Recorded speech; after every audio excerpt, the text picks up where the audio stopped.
Hi, everybody. Thank you all for being here. Before I begin, I'd like to give a big thank you to all the people who have supported me over the past year. Starting off with Professor Natasha Iskander and Dr. Vanessa Dean at the NYU Wagner School of Public Service. And of course, Vasuki, Mehmet, and everybody else at Gallatin who's helped put this entire fellowship together. In addition to that, Joshua Gore, Zachary Muindre, and everybody else at MAP Kibra who welcomed me very kindly into their home and into their work. And of course, my fellows, for lack of a better word, who have done fantastic work over the space of this whole year. So my name is Julian Mura-Kröger. I am a second-year Masters of Urban Planning student and International Development student at the Wagner School of Public Service. This summer, sneak peek for everybody. This summer I worked with MAP Kibra, a community organization based in Nairobi, who work with the goal of putting marginalized communities on the map through participatory tools such as surveying and community mapping.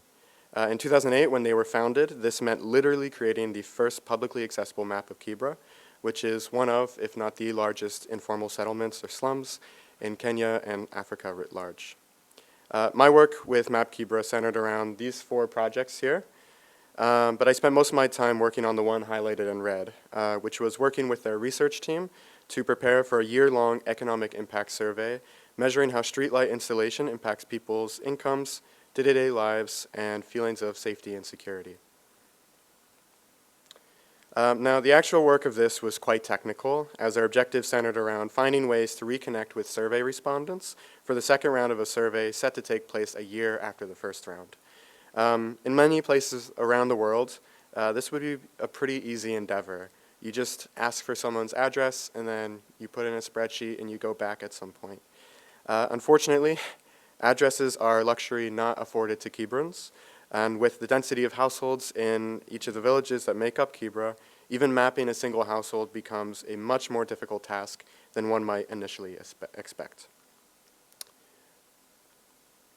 Now, eventually we found a good workflow that I believe is being currently implemented as we speak. However, this technical problem brought up a political question, which I feel is even more important, which is, why do we even need a year-long survey to know that streetlights improve people's lives? Beyond the particular reasons of NGO funding that apply in this particular case, if we understand that streetlights and similar infrastructure are crucial and vital to people's well-being, the question then becomes, why are there not streetlights in Kibra already? Unsurprisingly, this 22-year-old from Pittsburgh is not the first person to ask this question. And thousands across Kenya have actually been demanding answers to this and similar questions through public demonstrations for more than a year now, beginning in June 2024 in response to a proposed finance bill, which would implement taxes on basic staples like cooking oil, bread, sanitary products, and widely used mobile money transfers that are the backbone of Kenya's informal economy. The increased public revenues would, for large part, preclude any benefits to those responsible for raising them, instead being used to pay off development debt held by the IMF, the World Bank, and increasingly now the Chinese state. As some of you may know, these political acts, whether demonstrations or simple blog posts, which is a little uh-oh for us in the fellowship, have been met with extreme violence from William Ruto's government.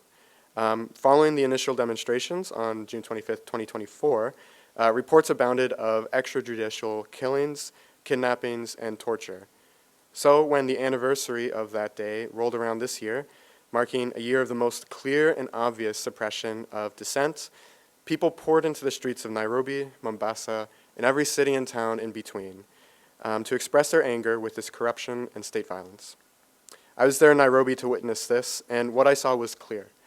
People of Nairobi, peacefully protesting, were met with tear gas, speeding police vehicles, and live bullets from semi-automatic rifles. Later that day, I found out that Kipchumba Murkomen, the Interior Minister of Kenya, had actually ordered police to shoot to kill. A few weeks later, on another intense day of demonstrations on Saba, the president himself, William Ruto, mirrored these orders by suggesting that protesters ought to be shot in the leg.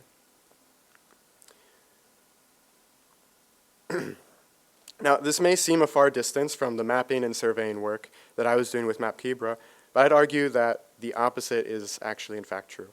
The demands being voiced on June 25th were not discrete acts of frustration concerning only corruption, but Kenyans, including thousands of Kibrans, taking of participation into their own hands, in a way which was appropriate in its measure and form, considering the accumulated experiences of explicit repression and implicit economic violence that they face on the day-to-day.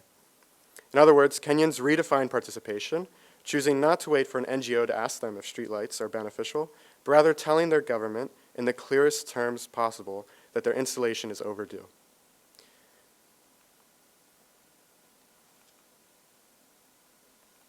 There we go. Now, I assume that few, if any of us in this room are living in Kibra at the moment. What then should we take from this? For those of us in the fields of urban planning like myself, or those in the fields of development, governance, policy making, and even human rights, I contend that the most important lesson for us is to redefine for ourselves what participation is in a very radical way. To do so, we must first engage with how we have responded to it so far, and so far we've called it terrorism, as evidenced by Minister Merkelman. This language displays the power of such radical political participation, and we should embrace such as what it rightly is, whether in Kenya or everywhere. My favorite author, the late Ngugi wa Thiong'o, who's also, I'd contend, the greatest author of Kenya, reminds us of the connections between our collective struggles. And it should not be surprising that the same instruments of repression used by Donald Trump here in the US and Keir Starmer in the UK are being translated to the Kenyan context. For those of us in this room, however, we can see an even more personal translation of these tools in our everyday. While students, faculty, and workers demand that the university recognize its role in genocide, the dangers of the Trump administration, and the repression of its international students and faculty, the NYU administration has used just about every tool at its disposal to silence those voices. If NYU and its administrators truly care about human rights, as they ostensibly do from the existence of this program, then they must stop criminalizing those seeking to uplift them here, and instead redefine what participation means for our community. Thank you.